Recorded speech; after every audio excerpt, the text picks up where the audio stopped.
अध्याय 369। चलाओ चलाओ चलाओ। पेंग। बिजली की चमक में एक फुर्तीली आकृति अनिल के सिर के बगल में प्रकट हुई और बिजली से भरा एक पैर अनिल के मुंह पर जोर से लगा।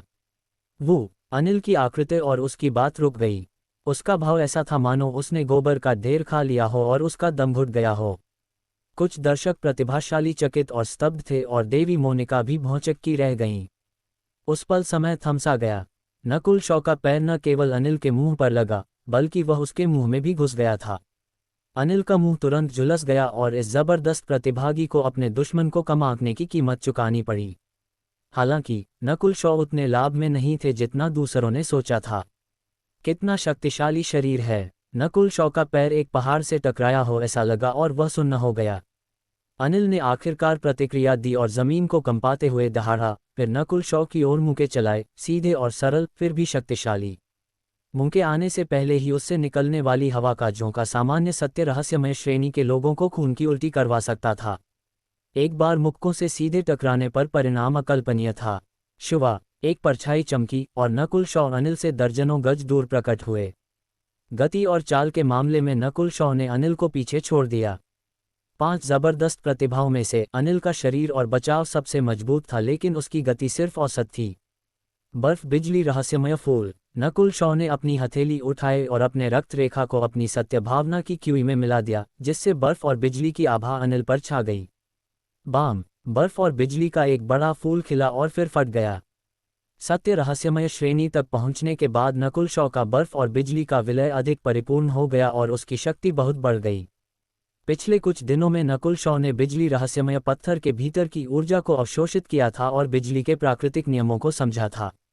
इससे नकुल शॉ का बिजली पर नियंत्रण एक नए स्तर पर पहुंच गया था।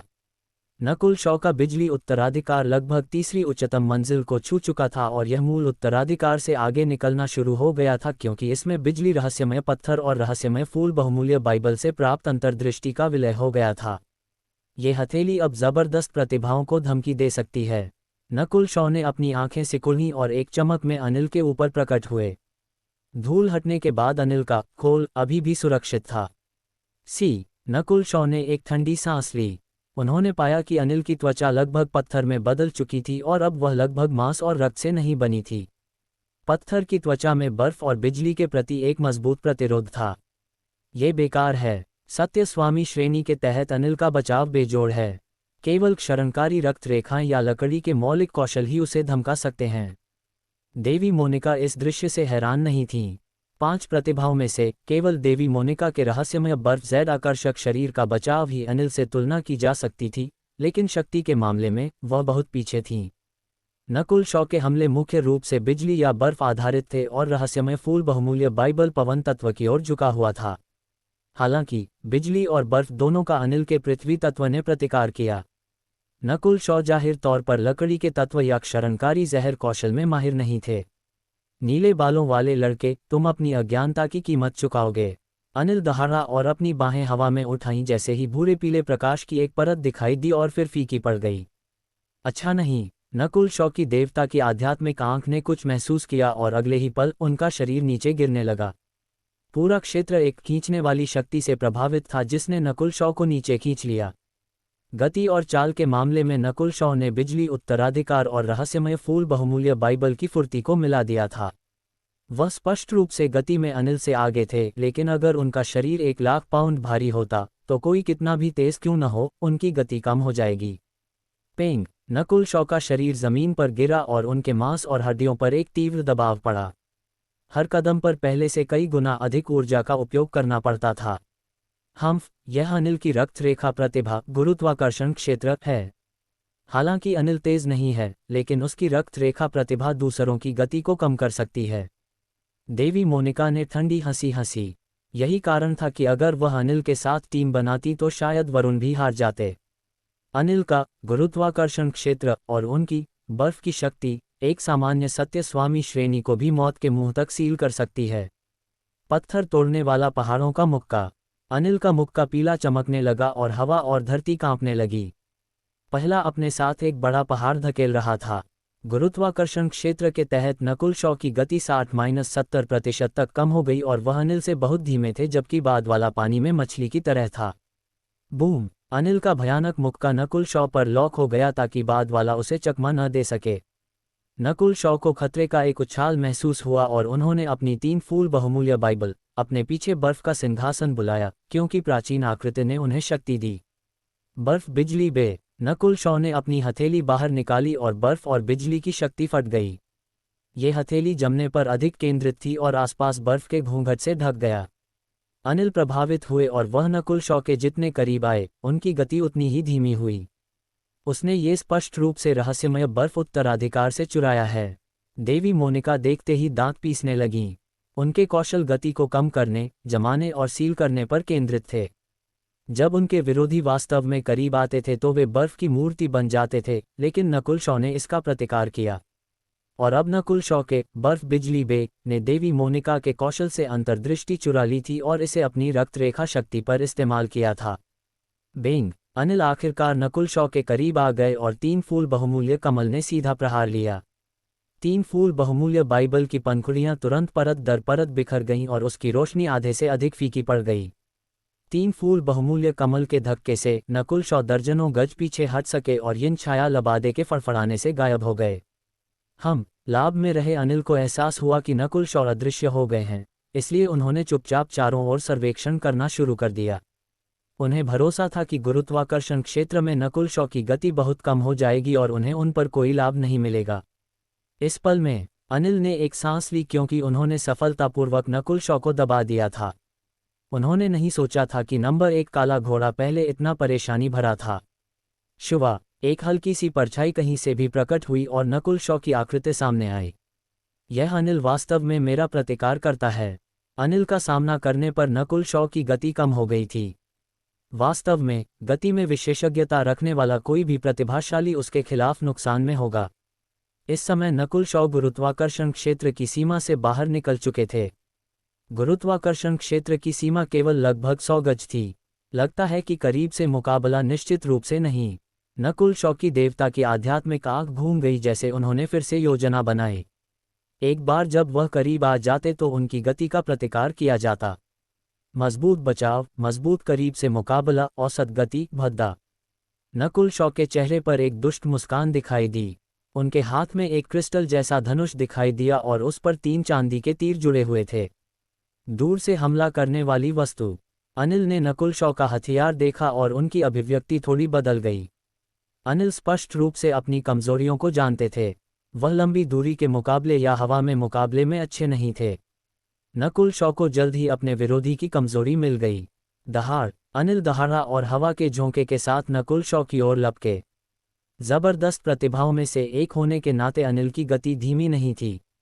ये सामान्य उत्तर सत्य रहस्यमय श्रेणी से थोड़ी तेज थी। वह नकुल शॉ का पीछा करते हुए उनकी विस्फोटक क्षमता भी चौंकाने वाली थी। बर्फ आत्मा की आंख। नकुल शॉ की बाईं आंख एक जमने वाली खाई बन गई जिसने मानसिक ऊर्जा आयाम में एक ठंडक भेजी। अनिल को केवल अपने दिल में ठंडक महसूस हुई और उनका हमला धीमा हो गया। एक सर्द ठंडक उनकी चेतना को जमाने लगी और उन्होंने उनके शारीरिक बचाव को नज़रअंदाज कर दिया। मानसिक ऊर्जा के हमले शारीरिक हमलों की अवहेलना करते थे। भले ही अनिल का शारीरिक बचाव 10 गुना मजबूत होता, बर्फ आत्मा की आंख का सामना करने पर इससे कोई मदद नहीं मिलती। ये केवल बिजली आग देवता की आंख के खिलाफ प्रभावी होगा। शशिशीक। अनिल की गति आधे से अधिक गिर गई और उनकी हरकतें अकड़ गईं।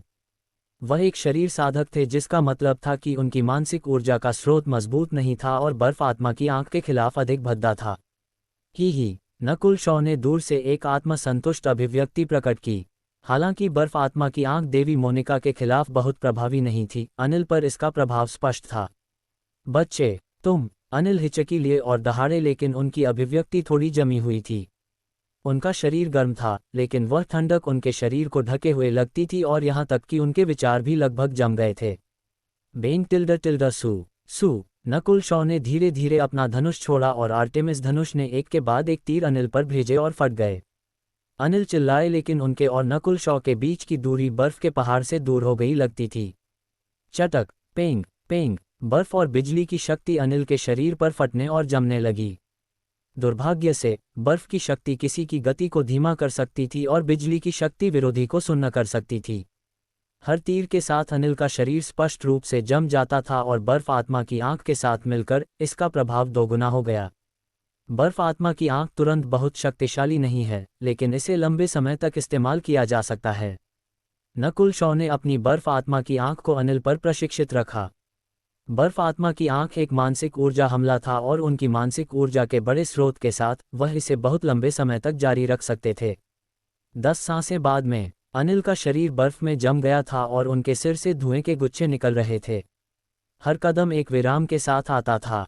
बर्फ आत्मा की आंख और आर्टेमिस धनुष के माध्यम से नकुल शॉ ने सफलतापूर्वक स्थिति को नियंत्रित किया।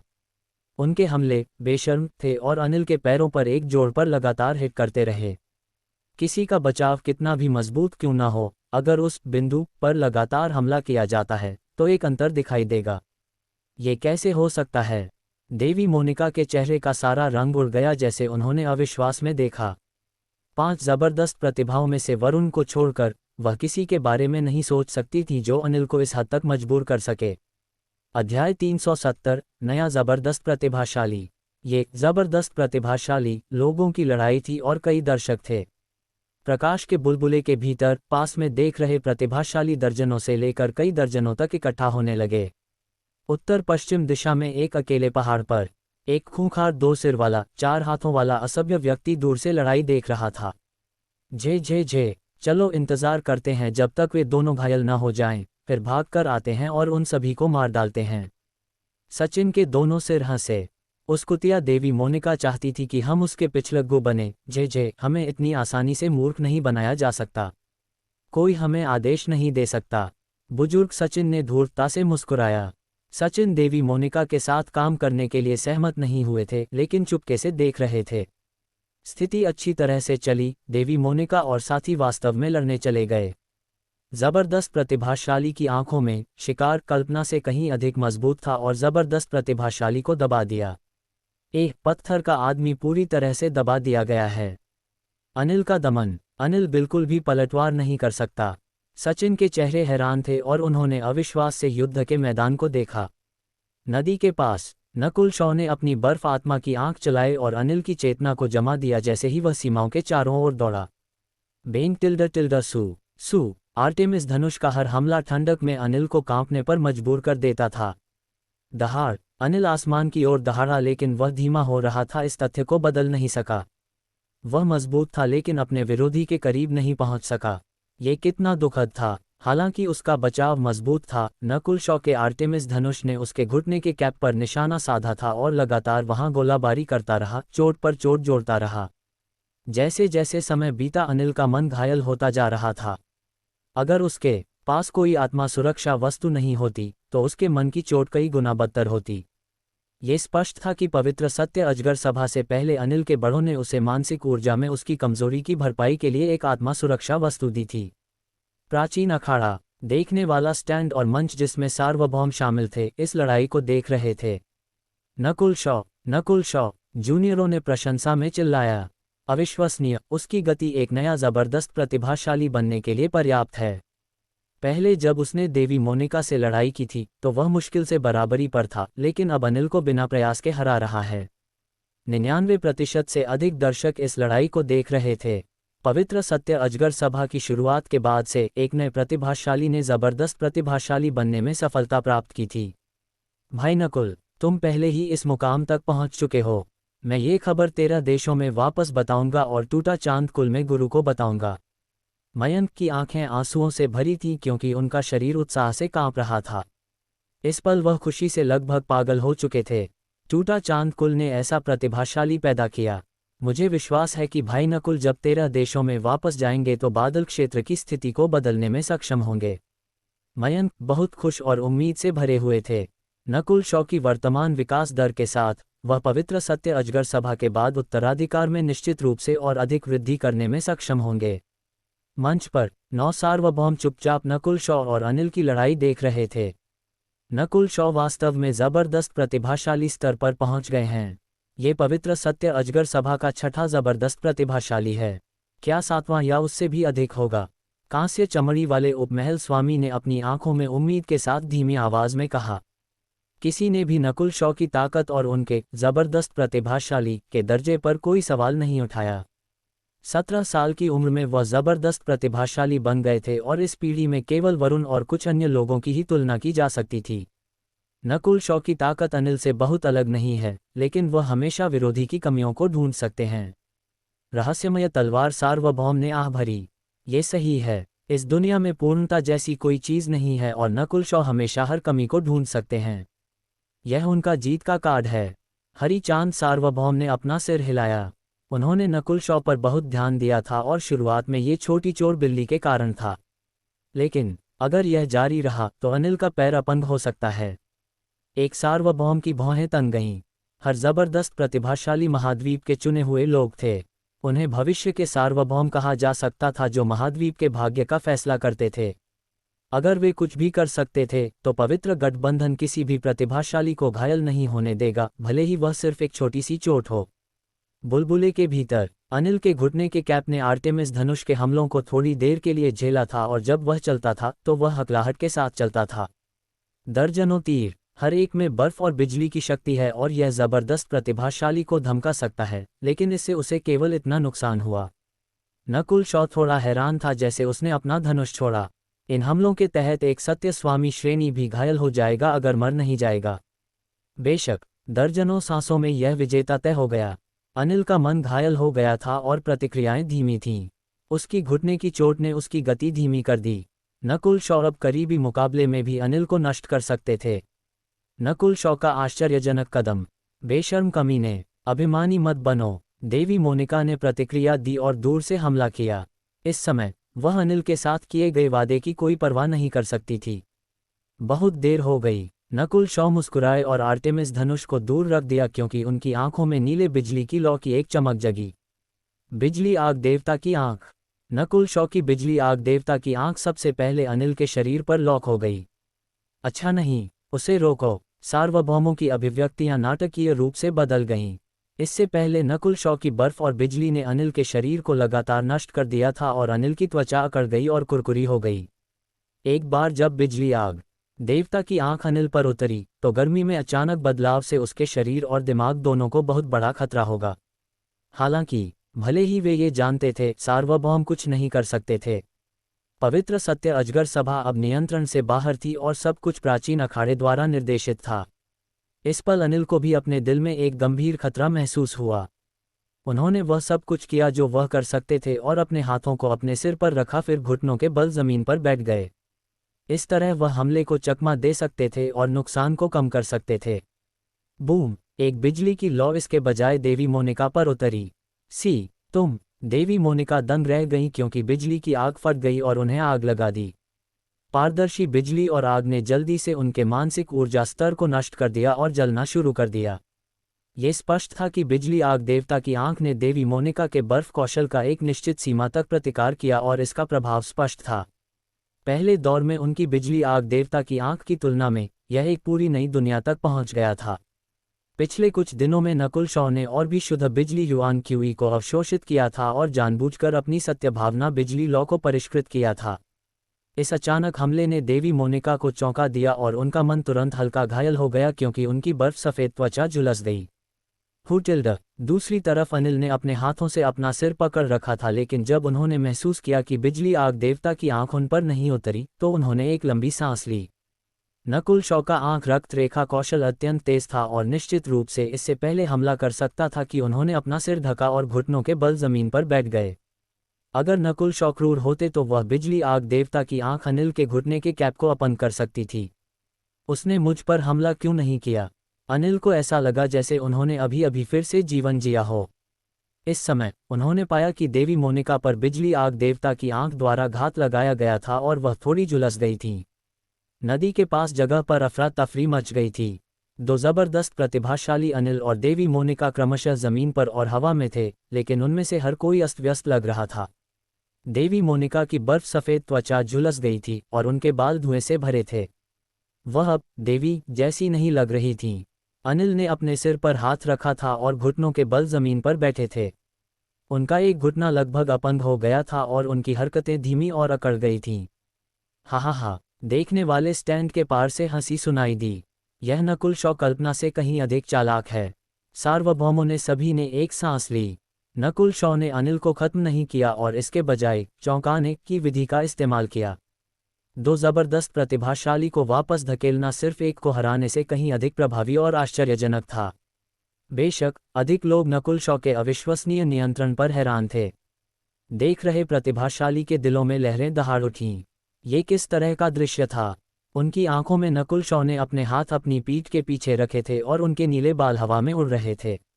उनके माथे पर एक नीला बिजली रहस्यमय फूल का निशान चमक रहा था और उनकी आंखें तेज थीं जैसे उन्होंने दो अस्त-व्यस्त जबरदस्त प्रतिभाशाली को देखा। ये दुष्ट युवक दुष्ट पथ का स्वामी लग रहा था जिसने स्थिति पर हावी था। एक जबरदस्त प्रतिभाशाली को हराना और दूसरे को वापस धकेलना, ये किस तरह के तरीके थे? बुलबुले के भीतर और बाहर के प्रतिभाशाली, साथ ही महाद्वीप के चारों ओर के विशेषज्ञ अपनी सांसें रोके हुए थे। कई लोग सोच रहे थे कि यह किस तरह का युग था। सबसे पहले वरुण और अन्य 5 जबरदस्त प्रतिभाशाली थे और अब यह राक्षस था। थोड़े समय में अनिल और देवी मोनिका दोनों नहीं हिले। देवी मोनिका बिजली आग देवता की आंख से घायल हो गई थी और उनका मन थोड़ा घायल हो गया था। उन्होंने देखा कि अनिल अत्यधिक घायल थे और झिझके। इस समय में नकुल शॉ में आत्मविश्वास के साथ दो जबरदस्त प्रतिभाशाली का सामना करने का आकर्षण था। बेशर्म कमीने, देवी मोनिका की आंखों में नफरत से भरी ठंडी हत्या की मंशा चमकी। जब से वह जबरदस्त प्रतिभाशाली के स्तर पर पहुंची थी, तब से उन्होंने इतना चेहरा कब खोया था। उन्होंने बिजली की आग बुझाई और आध्यात्मिक इंद्रिय के माध्यम से अनिल के साथ संवाद करने की कोशिश की। मैं हार गया हूं। अनिल कड़वाहट से मुस्कुराए और अब लड़ने का दिल नहीं था और यहाँ तक कि थोड़ा आभारी भी थे कि नकुल शॉ ने उनके पैर को खत्म नहीं किया। अनिल के पीछे हटने से केवल देवी मोनिका ही बची थी और जैसे ही उन्होंने नकुल शॉ को देखा, उनसे ठंडक निकल रही थी। अगले अध्याय में क्या देवी मोनिका अकेले मुकाबला जारी रखेंगी या अनिल की हार उन्हें भी पीछे हटने के लिए मजबूर कर देगी? अध्याय 371, देवी का आलिंगन। नदी के करीब के क्षेत्र के ऊपर नकुल शॉ और देवी मोनिका एक बार फिर मिले जबकि बर्फीली हवाएं गरज रही थीं और बिजली चमक रही थी। इस कमीने ने मेरी छोटी बहन को पवित्र सत्य अजगर सभा में भाग लेने से रोका और हमारे रहस्यमय बर्फ उत्तराधिकार से कौशल चुराए, कदम दर कदम ऊपर उठते हुए। देवी मोनिका की आंखों में एक ठंडक चमकी और उनकी छाती नफरत से फूल उठी। वेंग टिल्ड टिल्ड, उनकी त्वचा जगमगा उठी जैसे ही उनकी रहस्यमय बर्फ जैड आकर्षक शरीर सक्रिय हुई और बर्फ की एक शक्तिशाली आभा 100 गज के दायरे में छा गई। ठंडक सीधे हड्डियों तक जम गई और इसका असर नकुल शॉ की बर्फ आत्मा की आंख जैसा भी था। अपनी रक्त रेखा शक्ति को और सक्रिय करना और अपने बचाव और ठीक होने की गति को बढ़ाना जबकि बर्फ का एक क्षेत्र भी बनाना। नकुल शॉ का दिल धड़क उठा क्योंकि उन्हें एहसास हुआ कि देवी मोनिका की ताकत उनकी सोच से कहीं ज्यादा छिपी हुई थी। बस कुछ सांसों के समय में देवी मोनिका की त्वचा अब बर्फ की तरह एकदम सही थी, नर्म और चिकनी। केवल एक चीज जिसे वह तुरंत ठीक नहीं कर सकती थी, वह उनके मन की चोट थी। यह एक क्षेत्र की शक्ति है। अपने रहस्यमय बर्फ जैड आकर्षक शरीर और रक्त रेखा का उपयोग करके एक निश्चित दायरे के भीतर सब कुछ जमा देना। यहाँ तक कि अगर एक जबरदस्त प्रतिभाशाली भी प्रवेश करता तो उनकी गति काफी कम हो जाती। गौरव का सिर बाहर निकला जैसे ही उसने दूर से लड़ाई देखी। वह स्तब्ध था जब उसने नकुल शॉ को अनिल को हराते हुए देखा और नकुल शॉ के देवी मोनिका के खिलाफ लड़ने की चिंता नहीं थी। आखिरकार नकुल शॉ की रक्त रेखा देवी मोनिका का प्रतिकार करती थी और उनकी बिजली आग देवता की आंख भी उनके लिए घातक थी। अगर बर्फ के इस क्षेत्र का इस्तेमाल अनिल के गुरुत्वाकर्षण क्षेत्र के साथ किया जाता तो इसका प्रभाव दोगुना हो जाता। नकुल शॉ का दिमाग घूमा और तुरंत देवी मोनिका और अनिल की मूल योजना को समझ गए। एक बार जब बर्फ का क्षेत्र और गुरुत्वाकर्षण क्षेत्र एक साथ इस्तेमाल किया जाता तो सत्य स्वामी श्रेणी के लोग भी प्रतिबंधित हो जाते। पवित्र सत्य अजगर सभा में शायद कोई भी इसे तोड़ नहीं सकता था। चरम उत्तरी रहस्यमय बर्फ पवन। देवी मोनिका ने हवा के एक अराजक गरजते झोंके को निकाल दिया जिसने अपने रास्ते में सब कुछ जमा दिया और नकुल शॉ का रक्त और सत्य भावना की क्यूई जमने लगी। अगर उनकी रक्त रेखा शक्ति नहीं होती तो देवी मोनिका निश्चित रूप से एक परेशानी भरी विरोधी होती। वेंग टिल्ड टिल्ड, नकुल शॉ के पीछे एक शानदार आकृति उठी और एक सिंहासन पर बैठी। जब देवी मोनिका के बर्फ के हमले करीब आए तो उसका एक हिस्सा अवशोषित हो गया। नकुल शॉ बर्फ से सुरक्षित थे और इससे एक उच्च लचीलापन था। रहस्यमय बर्फ दानव दमनकारी पर्वत। देवी मोनिका चिल्लाईं जैसे ही उनके जैद हाथों ने नकुल शॉ की ओर कुचलते हुए कई बर्फ के पहाड़ बुलाए। ये देवी मोनिका क्या योजना बना रही है? नकुल शॉ संदिग्ध थे। उन्होंने अपने हाथ उठाए और उनसे सत्य भावना के दो स्रोत उभरे जिसने बर्फ के पहाड़ों को तोड़ दिया। पहले देवी मोनिका से लड़ने की तुलना में नकुल शॉ के लिए अब बहुत आसान समय था। शुवा! देवी मोनिका की आंखें चमकी जैसे वह करीब आई और उनके बर्फ के क्षेत्र ने नकुल शॉ को ढक लिया। नकुल शॉ अनगिनत बर्फ में गिरते हुए लग रहे थे लेकिन उनके पीछे की आकृति और सिंहासन लगातार बर्फ को अवशोषित कर रहा था। बर्फ का क्षेत्र वास्तव में मजबूत है लेकिन मुझ पर इसका बहुत कमजोर प्रभाव है, नकुल शॉ ने सोचा। बर्फ का क्षेत्र अपने चारों ओर सब कुछ जमाने के लिए अत्यधिक ठंडक का इस्तेमाल करता था लेकिन नकुल शॉ के लिए इसका प्रभाव कम से कम 70% कम था। देवी मोनिका सिर्फ अपनी ऊर्जा बर्बाद कर रही थीं। हालांकि नकुल शॉ को जल्द ही महसूस हुआ कि कुछ गड़बड़ है। देवी मोनिका करीब आती रहीं और बर्फ का क्षेत्र मजबूत होता गया क्योंकि देवी मोनिका का रहस्यमय बर्फ ज़्यादा आकर्षक शरीर इसका मूल था। फिर भी नकुल शॉ करीब से मुकाबले में देवी मोनिका से नहीं डरते थे। पेंग बूम! बर्फ और बिजली की शक्ति खिल उठी क्योंकि दोनों बार बार टकराए। जैसे जैसे समय बीता नकुल शॉ अधिक साहसी होते गए और उनकी सत्य भावना की क्यूई अधिक सुचारू रूप से बहती थी। करीब से मुकाबले में देवी मोनिका को कोई लाभ नहीं था। नकुल शॉ में वास्तव में एक जबरदस्त प्रतिभाशाली की ताकत थी और उनकी रक्त रेखा उनकी दुश्मन थी। वह करीबी या लंबी दूरी के मुकाबले दोनों में उनसे नहीं डरते थे। बेशक नकुल शॉ की रक्त रेखा भी देवी मोनिका से निपट नहीं सकती थी। देवी मोनिका के रहस्यमय बर्फ ज़ैद आकर्षक शरीर का बचाव अत्यंत मजबूत था और लगभग किसी भी सामान्य हमले को पूरी तरह से रोक सकता था। बिजली आग देवता की आंख! नकुल शॉ ने देवी मोनिका के शरीर पर एक आंख रक्त रेखा कौशल चलाया लेकिन बर्फ के क्षेत्र के तहत बिजली आग देवता की आंख से होने वाला नुकसान काफ़ी कम हो गया था। इसके अलावा देवी मोनिका इसके लिए देख रही थीं और चौंक नहीं गईं। नकुल शॉ की बिजली आग देवता की आंख ने देवी मोनिका के मन को केवल थोड़ा सा घायल किया। देवी मोनिका ने हम्फ किया और इस हिट को सीधे लेते हुए अपने दांत पीसे। निश्चित रूप से कोई चाल है। नकुल शॉ की आंखें चमकी क्योंकि उन्होंने पाया कि देवी मोनिका करीब से लड़ती रहीं।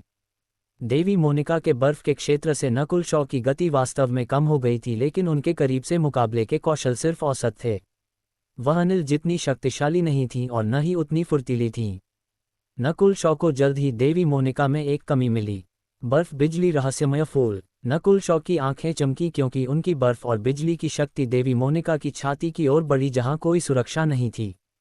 देवी मोनिका की अभिव्यक्ति बदल गई जैसे उन्होंने चकमा देने की कोशिश की।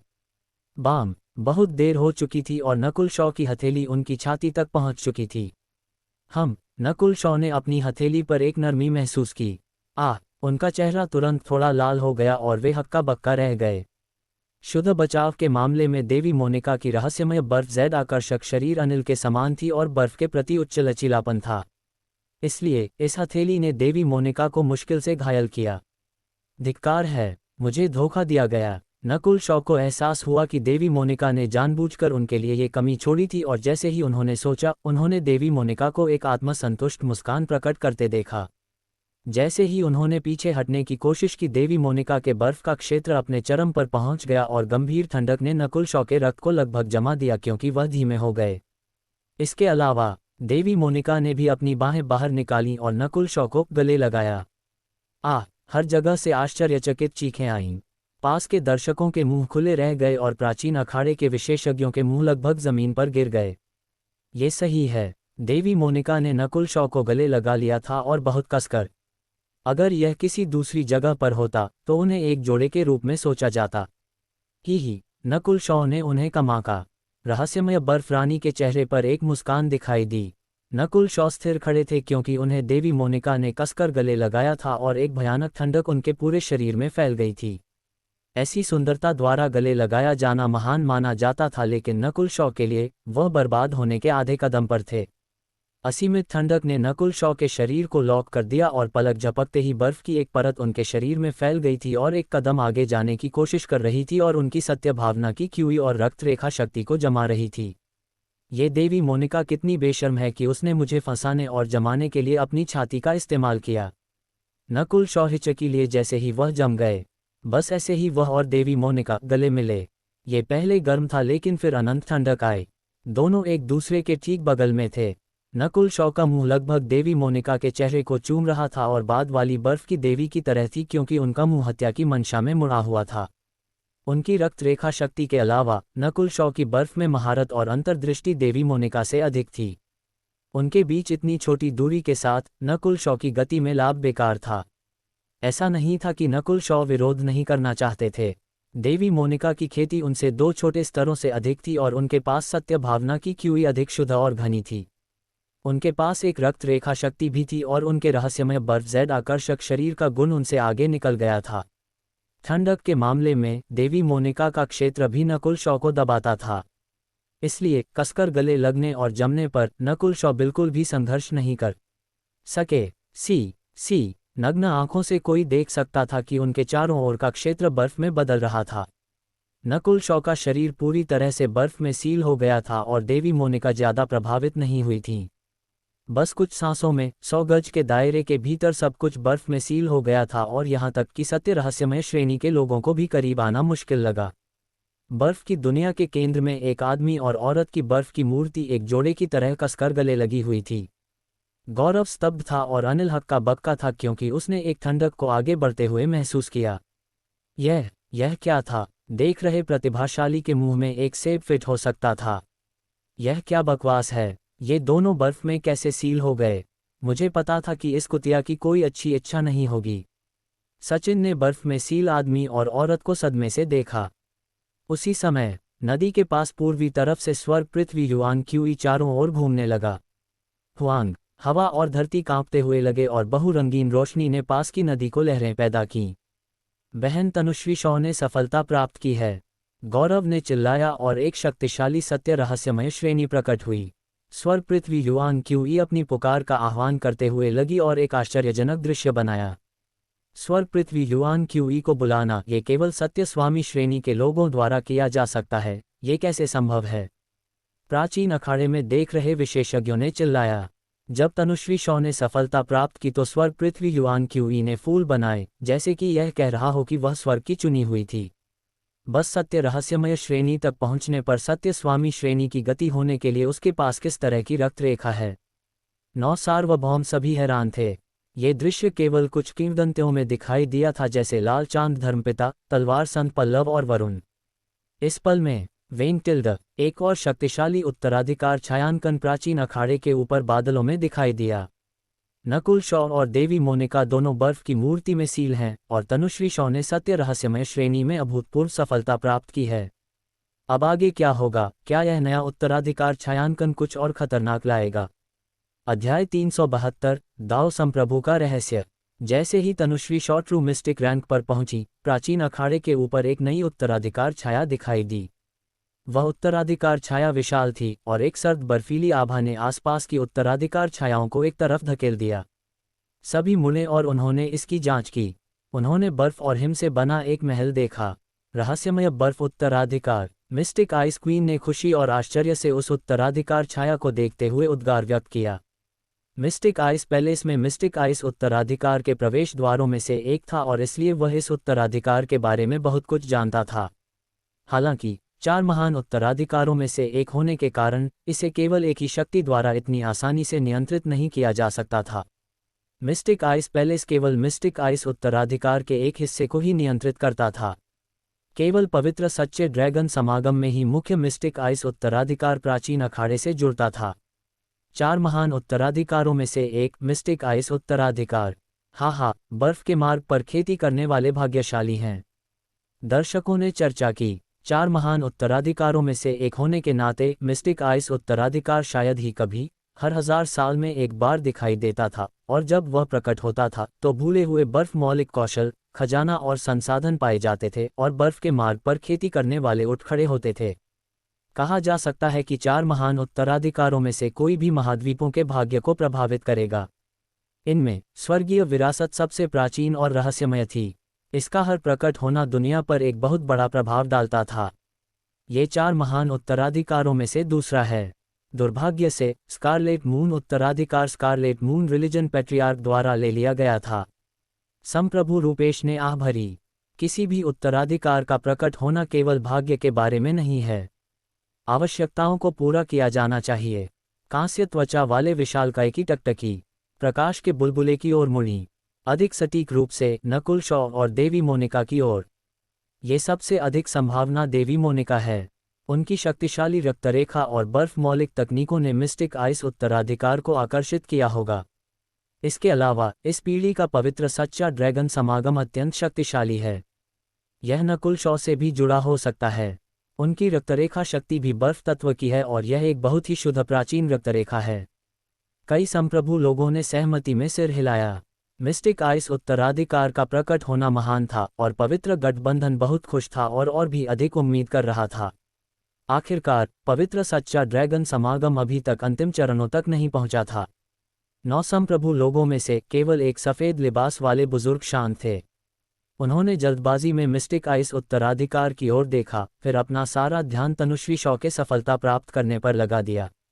10,000 प्राचीन जातियों में ब्रह्मांड में सबसे मजबूत रक्तरेखाएं हैं और उनमें से किसी का भी प्रकट होना 4 महान उत्तराधिकारों से अधिक महत्व रखता है। सफ़ेद लिबास वाले बुजुर्ग हिले नहीं। उनकी आंखों में तनुश्री शॉ का ट्रू मिस्टिक रैंक तक पहुंचना उत्तराधिकारों से अधिक महत्वपूर्ण था। ये सफ़ेद लिबास वाले बुजुर्ग तनुश्री शॉ के गुरु थे, हेवनली युआन क्लैन के ग्रैंड एल्डर्स में से एक और एक पवित्र गठबंधन सदस्य। उन्होंने इस पवित्र सच्चे ड्रैगन समागम में ज़्यादा बात नहीं की क्योंकि उनके पास एक रहस्य था। एक रहस्य जिसे दूसरे ग्रैंड एल्डर के अलावा किसी तीसरे व्यक्ति को नहीं पता था। और इस समय तनुश्री शॉ का ट्रू मिस्टिक रैंक पर पहुंचना उनकी रक्तरेखा से एक ऐसा दृश्य उत्पन्न कर सकता था जिसे अन्य संप्रभु लोग पहचान सकते थे। एक बार जब वह रहस्य मिल जाता तो सफ़ेद लिबास वाले बुजुर्ग परिणाम की कल्पना नहीं कर सकते थे।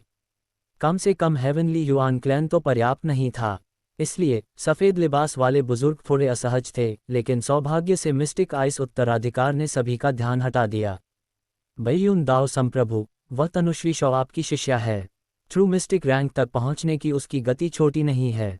ग्रीन मून संप्रभु ने सफ़ेद लिबास वाले बुजुर्ग के तनाव को देखते हुए हल्के से मुस्कुराए। सफ़ेद लिबास वाले बुजुर्ग बैयुन दाओ संप्रभु थे, जो उपस्थित 9 लोगों में से एक थे। हे, तो ये बैयुन दाओ संप्रभु की शिष्या है। आपकी शिष्या की रक्तरेखा इतनी शक्तिशाली है। शायद वह एक और जबरदस्त विलक्षण प्रतिभा बन जाएगी और स्वॉर्ड सेंट पल्लव से आगे निकल जाएगी। जिस तरह से वह ट्रू मिस्टिक रैंक पर पहुंची है, उसकी रक्तरेखा शक्ति अभी अभी खोजी गई है और शायद उसमें एक जबरदस्त विलक्षण प्रतिभा के करीब युद्ध शक्ति है। संप्रभु लोगों ने प्रशंसा की और बैयुन दाओ संप्रभु ने चिंतित होने का नाटक किया। मेरी शिष्या ने बहुत जल्दबाजी में ट्रू मिस्टिक रैंक को तोड़ दिया। इससे उसकी नींव अस्थिर हो जाएगी।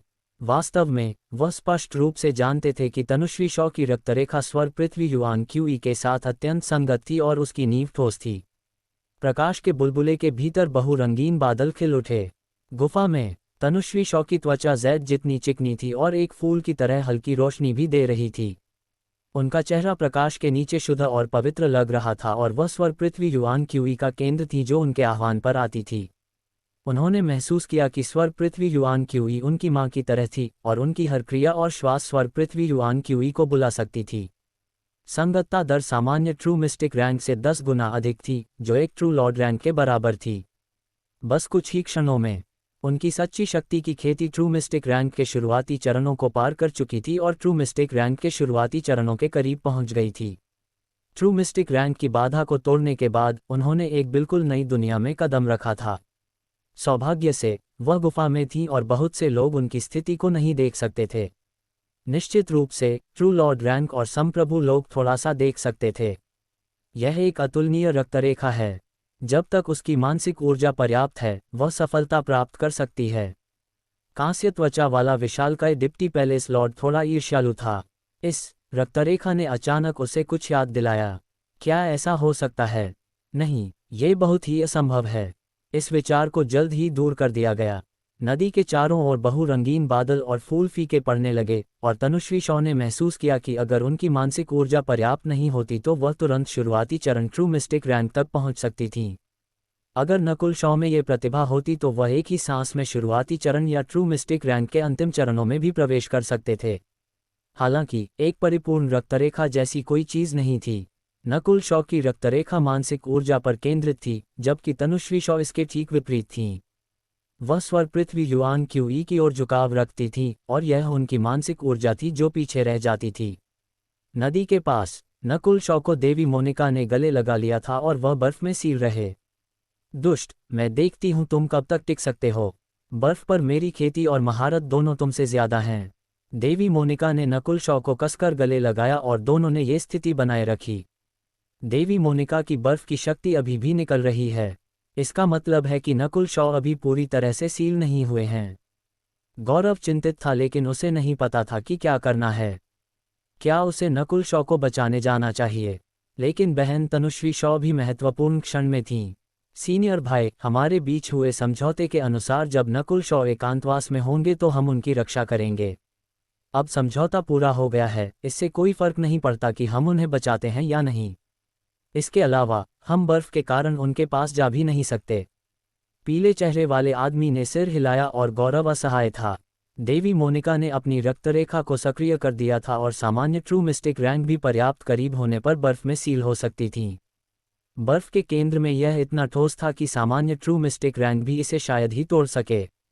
इस स्थिति में गौरव और उनके साथियों ने बहन तनुश्री शॉ की सुरक्षा को नंबर 1 प्राथमिकता देने का फैसला किया। अंत में नकुल शॉ अभी भी एक बाहरी व्यक्ति थे।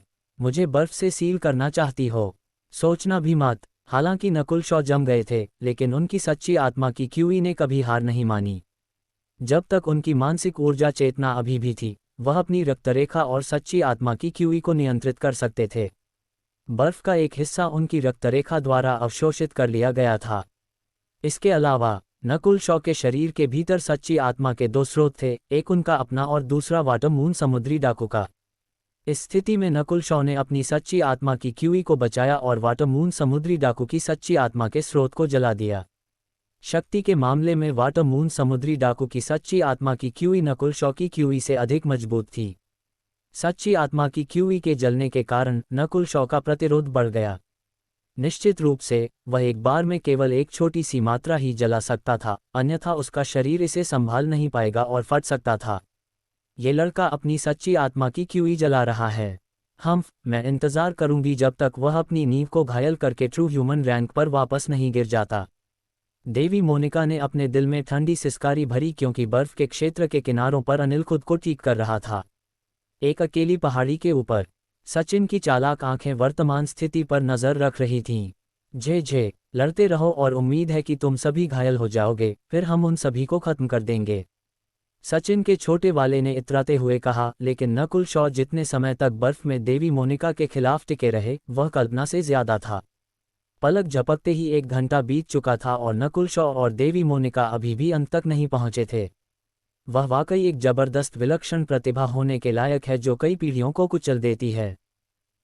ये सब मेरी गलती है कि मैं पहले उसके झांसे में आ गया। नकुल शॉ ने अपनी पूरी सच्ची आत्मा की क्यूई को जलाने की हिम्मत नहीं की क्योंकि उनका शरीर बर्फ में सील था और देवी मोनिका के साथ इसे केवल धीरे धीरे ही कम कर सकता था। इसका मतलब था कि यह धीरज की लड़ाई थी और नकुल शॉ को इसकी चिंता नहीं थी। वह वैसे भी वाटर मून समुद्री डाकू के सच्ची आत्मा के स्रोत का एक हिस्सा छोड़ना चाहता था, लेकिन क्या देवी मोनिका ऐसा कर सकती थीं? भाई गौरव, बहन तनुश्री शॉ ने सफलता प्राप्त कर ली है। क्या हमें उनसे मदद के लिए पूछना चाहिए? पीले चेहरे वाले आदमी ने पूछा। नहीं, वह अभी ट्रू मिस्टिक रैंक पर पहुंची हैं और ज्यादा मदद नहीं कर पाएंगी। गौरव ने सिर हिलाया। उसी समय प्रकाश के बुलबुले में एक शांत गुफा के भीतर, क्या तुम सिद्धार्थ ग्रिफिन हो? काले बालों वाले रूपेश जिनकी आंखें ब्रह्मांड जितनी बड़ी थीं, उन्होंने अपने सामने एक पत्थर पर बैठे सामान्य आदमी को देखा। तुम मेरा पीछा क्यों कर रहे हो? मैं तुम्हारी टक्कर का नहीं हूं। तुम्हें पता होना चाहिए कि पवित्र सच्चे ड्रैगन समागम में कोई भी तुम्हारी टक्कर का नहीं है। सिद्धार्थ ग्रिफिन ने सिर हिलाया और आह भरी।